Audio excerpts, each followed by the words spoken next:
Voglio ricordare sommessamente al segretario che questa classe politica è il Dream Team. Noi abbiamo vinto tutto, abbiamo battuto qualsiasi record, abbiamo fatto battere i cuori ai veneti, abbiamo riportato il Veneto al centro del mondo. Questo ha fatto questa classe politica. Si sente in odore di rottamazione Roberto Marcato e rivendica i risultati di quella classe dirigente leghista che, a partire da se stesso, recordman di voti, ha portato il partito ai vertici in Veneto prima del tracollo degli ultimi anni. A Ring la reazione alle parole sulla stampa del segretario regionale Alberto Stefani all'indomani dell'espulsione di Darè.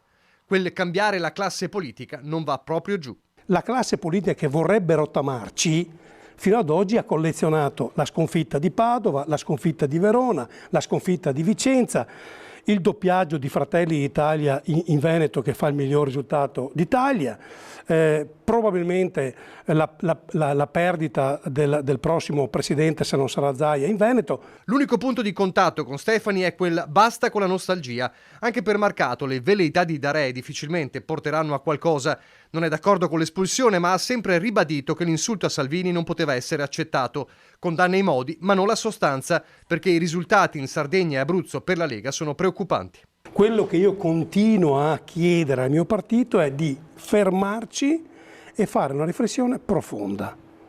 Una riflessione profonda, un'analisi violenta. Non chiedo la testa di nessuno, precisa Marcato, prendendo così le distanze da Darè, ma è chiaro, continua, che qualcosa si deve fare subito. Se ci fosse questa volontà di capire e di mettere in atto strumenti per cambiare, Salvini può rimanere là, cioè a differenza di altri che chiedono la testa, me ne frega niente, Salvini può rimanere là altri 100 anni. Ora però serve un cambio di passo. Cambiare passo anche e soprattutto per non venire stretti dall'abbraccio letale di Fratelli d'Italia, mentre i meloniani si appellano al carroccio affinché usino il buon senso. L'accelerata di Stefani sulle amministrative, se troviamo la quadra bene altrimenti ognuno per conto suo, è un campanello d'allarme per il centrodestra. L'importante è rimanere che il consenso rimanga all'interno del centrodestra. Dobbiamo essere bravi a non fare gli spocchiosi quando siamo al 30% per dopo non reclamare magari maggiore umiltà da parte degli altri quando siamo al 5%. Lo dirò anche a Stefani la prima volta che ci vediamo.